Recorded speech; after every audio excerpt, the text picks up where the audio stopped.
The following may not be suitable for all audiences. Viewer discretion is advised.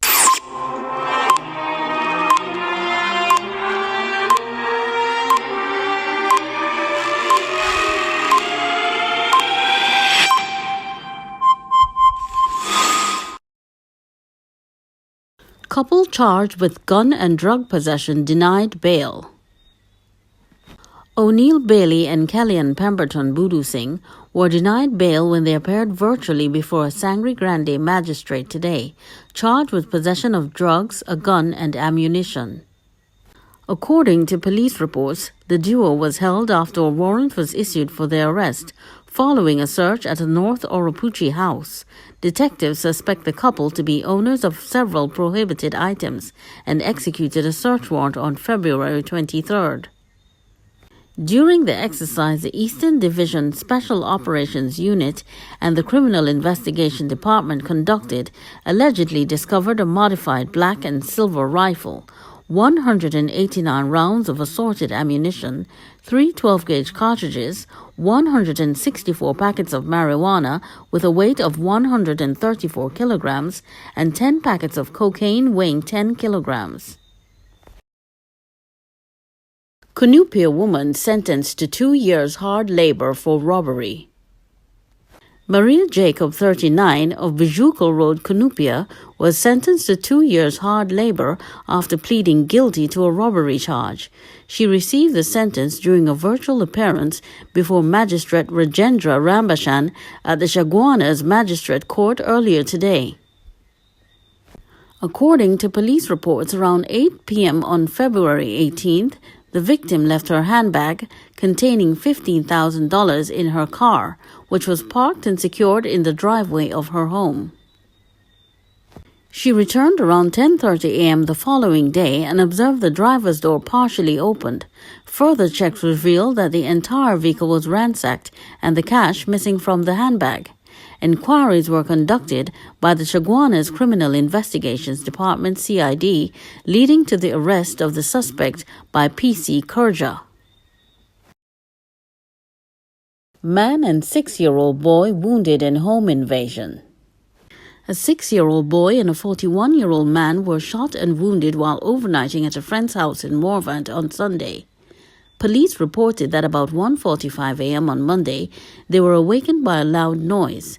The older man saw a masked man in the house, armed with a gun. The 41-year-old attempted to fight the suspect in a bid to subdue him. However, the gun went off, shooting him in the right foot. The suspect then attempted to run away, but fired another shot at the older man and ended up shooting the 6-year-old, who ran out of a bedroom. The boy was shot on the left foot. Both victims were taken to the Eric Williams Medical Sciences Complex where they were treated. The 41-year-old was subsequently discharged, but the boy was warded for further examination.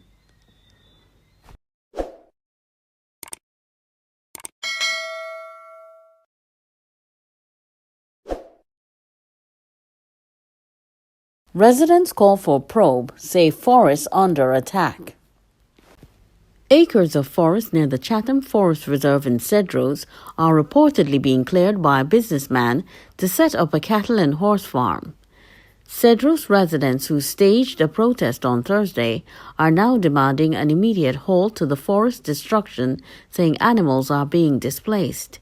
They are also demanding to know which state agency, if any, permitted the land clearing.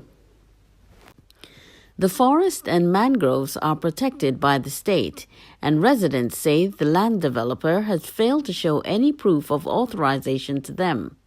When Guardian Media visited the area of Bowen Trace, Coromandel, Spanish-speaking workers were seen chopping down forest trees and shrubs. A pile of dead trees stood in a heap while a wooden house was under construction on a hillside. A fence made with tree trunks and lined with 6 rows of barbed wire was erected along Carlisle Trace. Resident Tony Bedassi said he spoke with the developer, who waved a piece of paper but did not allow anyone to read it.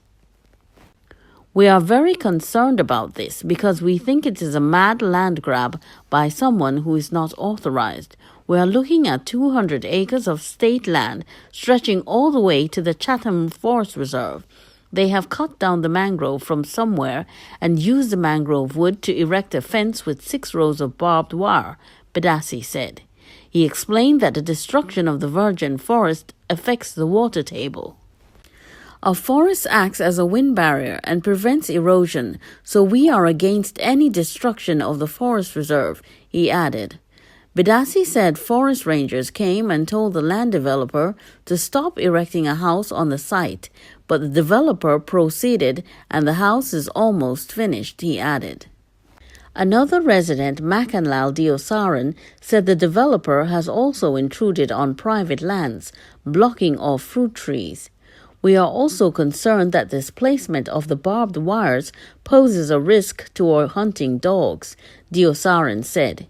He expressed dismay that the cows and horses would be brought in from Venezuela, saying this would exacerbate the risk of disease in the peninsula. Another resident, Victor Hilaire, said he owned a private parcel of land in the area and was concerned that with the rapidly built fence, the man will be encroaching on private property. We are hearing that this man is going to occupy 230 acres of land. This means he will be occupying the private property as well as state forest lands, Hilaire said. Contacted for comment, Cedros councillor Shankar Tilak Singh said Coral Mandal was not the only place where illegal land grabbing was taking place. He said, these people just go into state land, demolish the forest, and occupy the forest with no permission from the ministry, the forestry division, or the land settlement agency. The ministry seems not to have a clear policy, and the unit to police these allegations are not doing anything, he said. He noted that there were at least 3 areas where land was being stolen in the peninsula.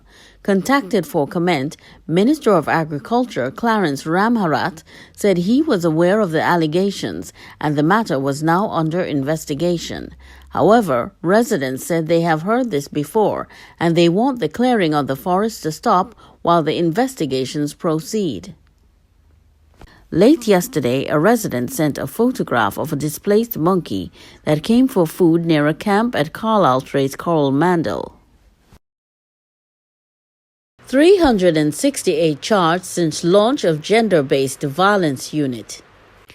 The Trinidad and Tobago Police Service (TTPS) said since the launch of the Gender-Based Violence Unit (GBVU) last year, 383 charges have been laid as a result of reports filed through that unit. Speaking at a media briefing on the TTPS, Acting Superintendent at the Gender-Based Violence Unit (GBVU), Claire Guy Allen, said since the GBVU was launched in January 2020, they've interacted with 2,622 people, both male and female. Guy Allen said since then, 283 arrests were made and 368 charges have been laid. Since the launch of the GBVU, we have interacted with close to 2,622 persons.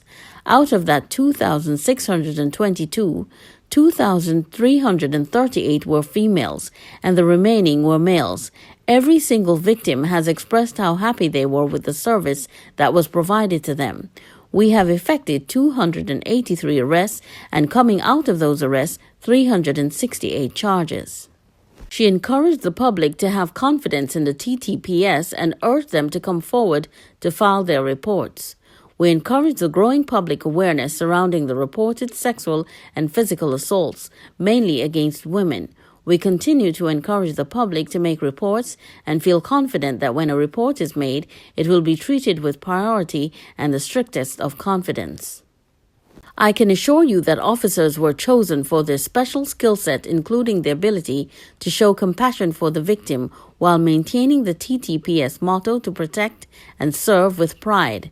We at the GBVU and Special Victims Department will continue to remain steadfast when dealing with the public. We will continue to treat victims with respect. The comments come after media reports and some social media posts regarding victims who reportedly were not treated satisfactorily by officers after trying to report incidents of sexual assault. Police Commissioner Gary Griffith also addressed reports of officers not showing up to court matters, saying this figure has been reduced under his tenure. He said the number of officers who failed to attend court dropped from around 1,943 in 2018 to 380 in 2020. Senior Superintendent at the Court and Process Division, Nazruddin Prague, said they have begun assisting officers involved in court matters who are unable to attend to get the file ready for court. For officers on sick leave, they have begun utilizing a substitute complainant to ensure the files are presented in court. He said they are also stepping up disciplinary procedures, and he has asked for reports of matters which have been dismissed due to absent officers. Regarding reports of people seeking to file reports and being turned away from police stations, Guy Allen reminded the public that the TTPS is mandated to take all reports from the public. She advised people seeking to file reports not to leave the station and to request to speak with a superior officer in order to file the report.